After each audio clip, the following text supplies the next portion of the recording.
Hello everyone, I just want to share with you guys some important news that just came out today. It's about a Florida police officer that was found guilty of murdering a black motorist. So, the title of the article says, "Fired Florida officer found guilty in fatal shooting of black motorist." Now, this police officer, he does not look like your typical white male who shoots black people. This time, he appears to look like either an Arab or an Indian police officer. I cannot exactly say for sure what the heck he is, because Arabs and Indians, they all look the same. But you have to see that the Arab and Indian community, they are also very anti-black and racist towards black people. If you look at Gandhi, for example, he said some really racist and derogatory stuff about black people. He looked down on black people and said a whole bunch of other evil stuff about black people. So yeah, the Arabs and Indians, they're also very anti-black, and they're also dying to fit into the evil system of white supremacy, because they look up to pinkism and look down on melanated people. And if you do your history, the Arabs were they initiated an African slave trade long before the Europeans arrived in Africa. So let me go ahead and read to you guys the article.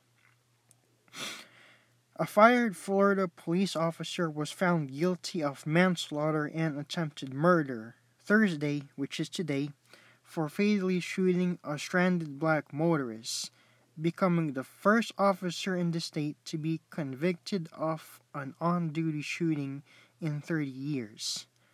Noman Raja, his last name sounds Arab, so he might be Arab, I don't know for sure, who's 41 years old, now faces a mandatory minimum sentence of 25 years and could spend his life in prison for the death of Corey Jones, who is 31 years old.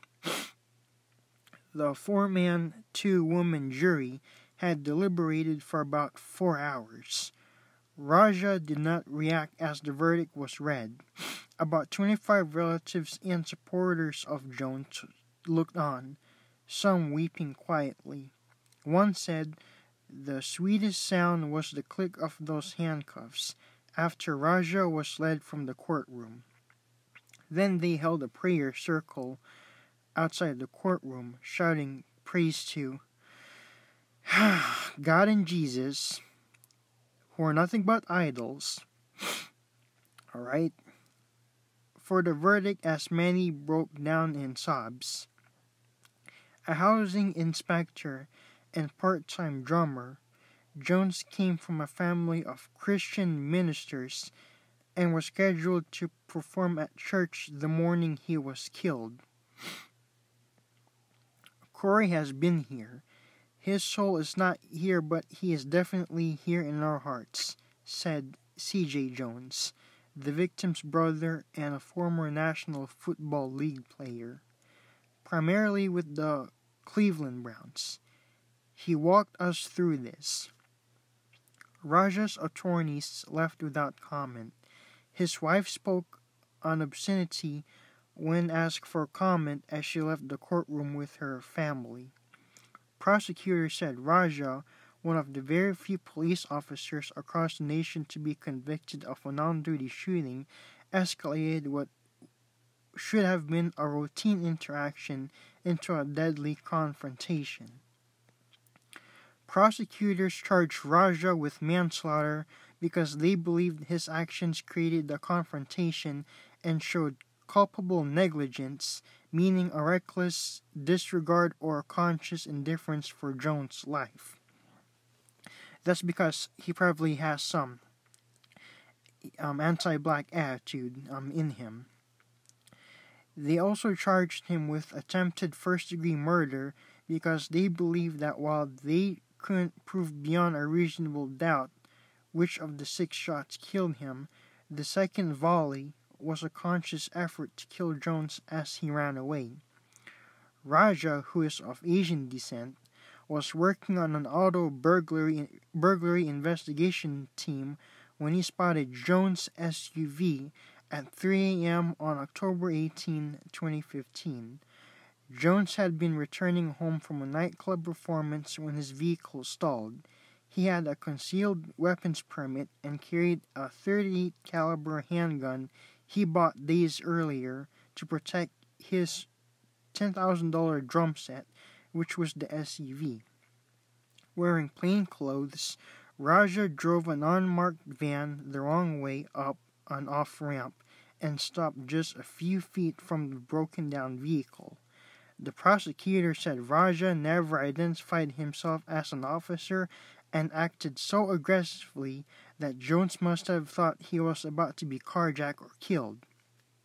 Raja said he first thought the SUV was empty, but then saw Jones inside. Raja's supervisor testified the officer had been told to don a police vest to identify himself if he approached a civilian. He did not.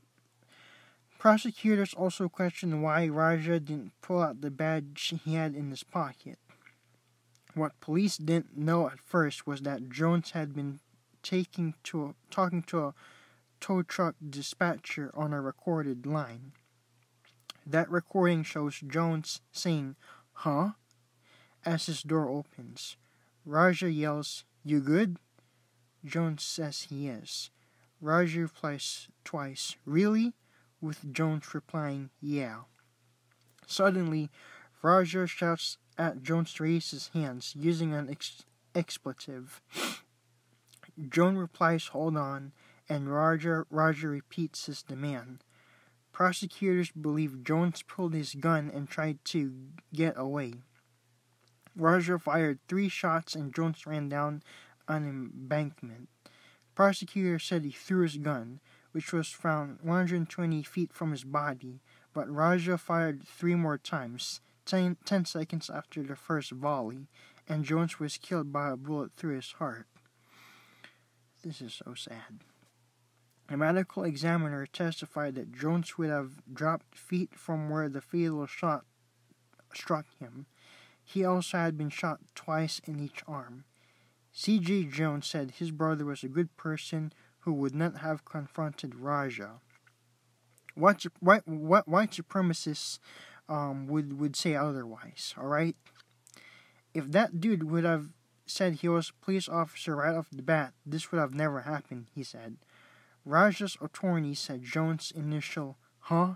shows the officer did identify himself. The tape picked up something unintelligible and faint. But prosecutors said Raja, not knowing of the tow truck dispatcher recording, tried to deceive investigators. He told them in a video-recorded interview hours after the shooting, he said, "Police, can I help you?" as Jones jumped from the SUV. He told investigators Jones then leapt backward and pointed his gun, forcing him to fire. Raja said Jones ran but turned and again pointed his gun, forcing him to fire the second volley. Palm Beach Gardens fired Raja shortly after the shooting. He had been under house arrest since he was charged in 2016. Prosecutor Brian Fernandez said he wasn't sure what the verdict would be. "You never really can go down the road of what is going through the jurors' minds," he said. He said prosecutors cannot discuss specifics of the case until after sentencing, which Judge Joseph Marks scheduled for April 26. Raja's attorneys had tried unsuccessfully to get a previous judge to dismiss the charges by invoking Florida's Stand Your Ground law, but it ultimately played little part in the trial. The law was mentioned briefly during closing arguments, with the jury told Raja had no duty to retreat if he felt his life was threatened. The last Florida officer tried for an on-duty killing was Miami's William Lozano in 1989.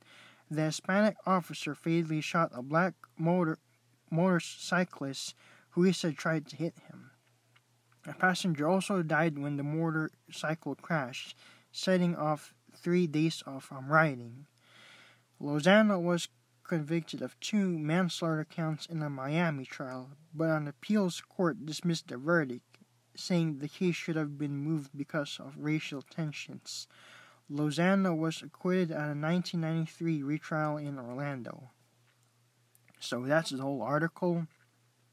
As you can see here, again, the police officer did not turn out to be white this time. He is an Asian man of either Arab or Indian descent. And this is why black people shouldn't be caping for the Arab and Indian community, whatever kinds of issues they have going on with white supremacy. Because even though these Arabs and Indians try to fit into the evil system of white supremacy still looks down on them. Alright? White supremacists still view these Arabs and Indians as different from them and unequal from them. Alright? And you have to understand that these white supremacists are the ones going to these Arab countries, dropping bombs on them and taking all their oil. So, whatever kind of disputes and quarrel that these Arabs and Indians are going through with white supremacy, you melanated people, you need to let them hold their own sex, alright? You need to focus on you, because you're having it a lot harder and much tougher and more difficult than these other groups of people, alright? You have to understand that all these other groups of people are against you. And these are the same people who go to the black community, set up convenience stores, and exploit and make money off of black people, but still treat black people like shit. Alright? Because they're being used. Even though I just mentioned that white supremacy looks down on them, they're still being used by this evil system of white supremacy to exploit you black people, alright? They're using these other groups of people as muscle against you. Alright? So yeah, you need to let these other groups of people hold their own sacks, and you need to start focusing on you, alright? I hope you guys keep in touch with everything that's going around you. I hope you stay in touch with the current news and events. I'll see you in the next video. Have a safe and fun spring break for those of you who are on spring break right now. And shalom.